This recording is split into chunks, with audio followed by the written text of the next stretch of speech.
2 দিনের মাথায় স্থগিত হলো ফাঁসির চূড়ান্ত রায়ের আগেই মৃত্যুদণ্ডপ্রাপ্ত আসামিকে কন্ডেম সেলে রাখা যাবে না হাইকোর্টের দেয়া এমন আদেশ।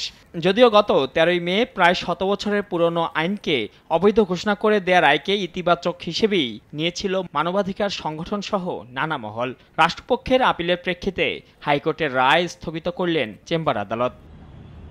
বুধবার উভয় পক্ষের শুনানি শেষে চেম্বার বিচারপতি এম ইনায়েতুর রহিমের আদালত 25 আগস্ট পর্যন্ত রায় স্থগিত করে আদেশ দেন। রাষ্ট্রপক্ষের যুক্তি, মৃত্যুদণ্ডপ্রাপ্ত বন্দীরা কন্ডেম সেলে নাকি সাধারণ সেলে থাকবে সে সিদ্ধান্ত আসা উচিত আপিল বিভাগ থেকে। আদালতে অ্যাটর্নি জেনারেল বলেন, হাইকোর্টের রায়ে জেলখানায় বিশৃঙ্খলা সৃষ্টি হতে পারে। কোনো একটি পক্ষকে সুবিধা পাইয়ে দিতে এমন রিট করা হতে পারে বলেও মন্তব্য করেন অ্যাটর্নি জেনারেল। আবেদনটি কোর্ট গ্রহণ করলেন এবং আমাদের যেহেতু আমরা পিটিশনটা ফাইল করব, পিটিশন ফাইল না করা পর্যন্ত আমাদের দিলেন স্টে। আদালত যখন ঘোষণা করলো তখন বন্দীরা তো মনে করবে যে আমাদের অধিকার হচ্ছে আদালতের আইন অনুযায়ী আমাদের এখানে রাখা যাবে না। তখন তারা যদি দাবি করে, তারা একটা পরিস্থিতি সৃষ্টি করে, সেটা আমাদের জন্য শুভকর হবে না। উদ্দেশ্যমূলকভাবে রিট করা হয়েছে এমন অভিযোগ অস্বীকার করেছেন রিটকারী আইনজীবী।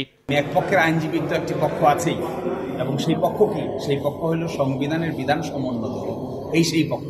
কারাগারে মৃত্যুদণ্ডপ্রাপ্ত বন্দীদের রাখা বিশেষ কক্ষকে কন্ডেম সেল বলা হয়। দেশের 68টি কারাগারে প্রায় 3000 মৃত্যুদণ্ড পাওয়া নারী ও পুরুষ রয়েছেন। মাইনুল হাসান, সময় সংবাদ, ঢাকা।